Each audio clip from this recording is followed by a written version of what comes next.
वैज्ञानिकों के मुताबिक धरती अब तक के सबसे बड़े संकट का सामना कर रही है। हर साल तापमान नए रिकॉर्ड बना रहा है और इसका नतीजा ये है कि पिघलते ग्लेशियरों से पैदा हुए बैक्टीरिया की वजह से लाखों मछलियां मर रही हैं। मौजूदा अनुमान है कि ये संकट कई दशकों तक चलता रहेगा या फिर शायद कभी खत्म ही ना हो पाए। कई देशों में खाने की कमी हो चुकी है और लोग बगावत करने लगे हैं। बहुत से लोगों का मानना है कि ये इंसानियत के अंत की शुरुआत है। 10 साल बाद जब पूरी दुनिया में लोग जलवायु परिवर्तन के कारण खाने की कमी से जूझ रहे हैं, तब भी थाईलैंड के लोगों के पास खाने का कुछ इंतजाम है। ये सुनिश्चित करने के लिए कि खाना बराबरी से बांटा जाए, सरकार कुछ भरोसेमंद लोगों की मदद लेती है ताकि वो राशन को सुरक्षित तरीके से वितरण केंद्र तक पहुंचा सकें। रास्ते में सिंह और उसका साथी लुटेरों के एक झुंड से घिर जाते हैं। सिंह का दोस्त, जो पहले एक मुआई थाई फाइटर रह चुका है, गाड़ी से उतरकर उनसे भिड़ जाता है। अकेले और बिना हथियार होने के बावजूद भी वो बड़ी आसानी से अपने दुश्मनों को हरा देता है और जरा भी घायल नहीं होता। गुप्त लड़ाइयों के अपने अनुभव की वजह से सिंह दुश्मनों के धारदार हथियारों से बच निकलता है और अपने साथी की मदद से ट्रक में रखे राशन की सुरक्षा करता है। मंजिल पर पहुंचकर सिंह और उसका दोस्त खाने का सामान व्यापारी को सौंप देते हैं, लेकिन क्योंकि एक डिब्बा खुला हुआ होता है तो उन्हें पूरा पैसा नहीं मिलता। ये काम खत्म करने के बाद फाइटर को एक नई बाइक मिलती है ताकि वो अपनी पत्नी के साथ ट्रैवल कर सके, क्योंकि उसकी पत्नी वापस चैंगदा लौटने की सोच रही है। जहां आम लोग तंगी में जी रहे हैं, वहीं कुछ खास लोग शानदार खाने पीने के साथ दावत उड़ाते हैं। मिस्टर वासु उस शख्स के रूप में जाने जाते हैं जिन्होंने थाई लोगों को अब तक की सबसे लंबी खाद्य संकट से बचाया है। अब वो नया खाद्य व्यापार शुरू करने की योजना बना रहे हैं ताकि थाईलैंड पूरी दुनिया का नया फूड हब बन सके। इस नए प्रोजेक्ट के लिए वासु एक बड़ी दावत रखते हैं ताकि फंड इकट्ठा किया जा सके, लेकिन दावत के दौरान वासु के एक साथी जॉनी को द्वारा पड़ जाता है और उसे फौरन हॉस्पिटल ले जाया जाता है। उधर जब सिंह घर लौटता है तो अपनी पत्नी को अपनी नई बाइक दिखाता है। उसकी पत्नी उसे डांट देती है कि वो अब भी राशन ढोने का खतरनाक काम कर रहा है। वो उसके चेहरे का जख्म साफ करती है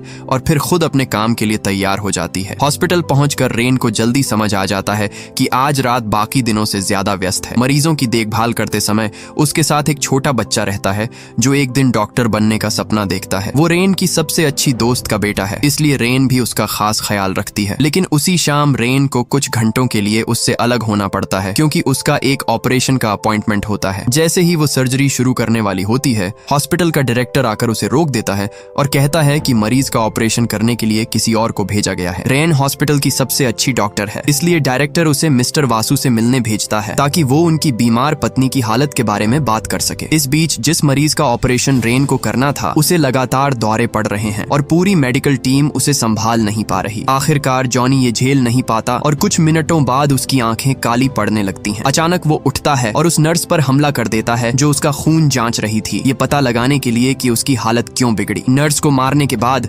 जॉनी एक ज़ॉम्बी की तरह पूरे हॉस्पिटल में भाग दौड़ करता है और लोगों पर हमला करने लगता है। उसे देखकर सभी लोग घबरा जाते हैं और भागने की कोशिश करते हैं। उधर सिंह घर पर होता है, तभी उसे अधिकारियों की ओर से एक घोषणा सुनाई देती है। हॉस्पिटल में जहां रेन काम करती है, इमरजेंसी है। ये सुनते ही वो तुरंत वहां पहुंचने का फैसला करता है। हॉस्पिटल पहुंचकर वो देखता है कि दर्जनों लोग बाहर खड़े हैं जिनके रिश्तेदार अंदर फंसे हुए हैं। हालात और बिगड़ जाते हैं जब पुलिस वालों पर भी ज़ॉम्बीज हमला करने लगते हैं। घबराए हुए पुलिस वाले खुद को बचाने के लिए गोलियां चलाने लगते हैं। इस अफरा तफरी के बीच सिंह किसी तरह हॉस्पिटल के अंदर घुस जाता है और अपनी पत्नी को ढूंढने लगता है, जबकि गार्ड्स ज़ॉम्बीज को रोकने की कोशिश कर रहे होते हैं। उसी समय रेन एक कमरे में छुपी होती है जहां एक मरीज को काटा जा चुका होता है। वो बाहर जाकर हालात समझने की कोशिश करती है, लेकिन उसे बिल्कुल अंदाजा नहीं कि ये हमला एक इन्फेक्टेड वायरस से हुआ है और ये इन्फेक्शन काटने से फैल रहा है। सावधानी से बाहर जाकर देखने के बाद जब वो वापस लौटती है तो उसी बुजुर्ग मरीज ने, जिसने कुछ मिनट पहले उससे मदद मांगी थी, अचानक उस पर हमला कर देता है। डर के मारे रेन भाग जाती है और उसे ऊपर की मंजिलों से भी चीख पुकार सुनाई देती है। तभी उसे अपने पति की आवाज सुनाई देती है जो कम्युनिकेशन रूम से उसे संदेश भेज रहा होता है। रेन जवाब देने के लिए बटन दबाती है,